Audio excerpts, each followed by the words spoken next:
și rece. Dar e și pentru cosmetică, cred, o saună care e foarte bună pentru ten. Da, acum mai nou. Simțiți?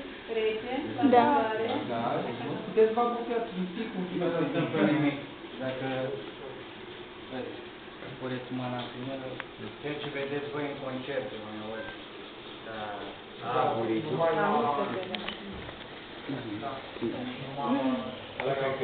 Apoi, dacă acinde lichidul, e ca o arsură.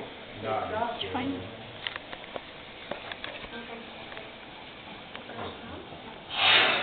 Da.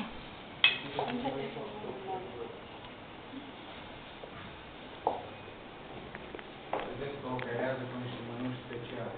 Da, e foarte Temore. Nu pot să intre în contact cu... Așa, și să vă arătăm ce se întâmplă dacă băgăm o floare, de exemplu, într-un lichid atât de rece. Ce credeți? Alte răspunsuri? În gheață și? Nu știu, mai aveți idei? E bun? Eu zic că dispare, ia vedem. Wow. Și același lucru se întâmplă cu degetul dacă îl băgați.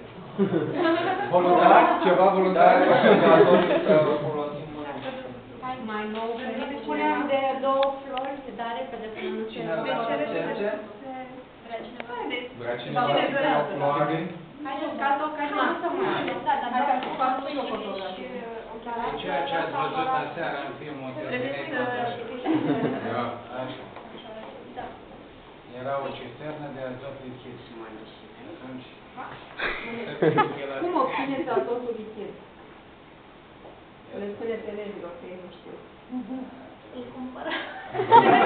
Cea mai simplu, îl cumpărăm. Material cu presiune, da? Da, din aer. Din aer, distilarea aerului. Lichid. Cea mai tare, sus de aer. Adică nu ai cum, deci trebuie sub presiune. Nu se închetează. Trebuie să micșorezi paștile între molecule Cum de gaz. ajung la minus 190 de grade? Dacă vreți, puteți să ridicați camerele astea.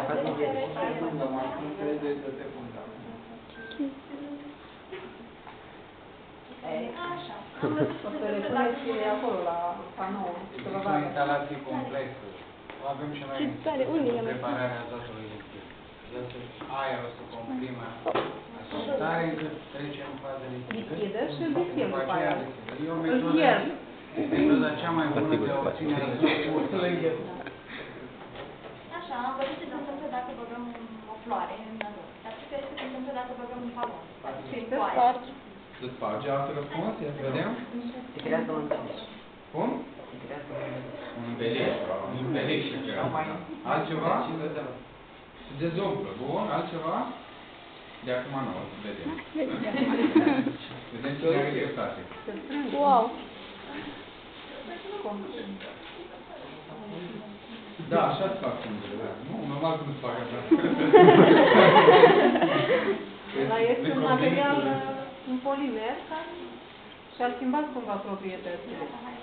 Devine ca sand, nu elastic. Acum, dacă, când îl ridici colega mea, dacă nu uităm... Deci uitați-vă pe fund, repede, dacă vedeți ceva în fundul balconului. Un lichid. Aer lichid. Așa, aer lichid. Care, acum fiind la temperatura asta, se evaporă Și aer. Wow. Mărește volumul și balonul revine la forma inițială. Foarte tare. Și aveți grijă că o să facă bum. Da, dacă era... Că el revine la aceeași formă. La temperatură.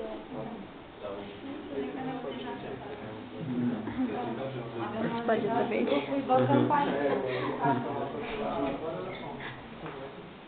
Mai bine ea. Da. Întrebări? Nu. Dacă nu avem noi Uitați întrebări. Cât cort? Domnii lucrează, probabil, că eu nu știu cât costă, de costuri se ocupă altă... E destul de scump. E foarte scump, vă dați seama. Costă ca să obții. Nu cred că e vreo 5 euro litru. Un litru înseamnă. Dar depinde. Dar trebuie să vă gândiți când ziceți un litru.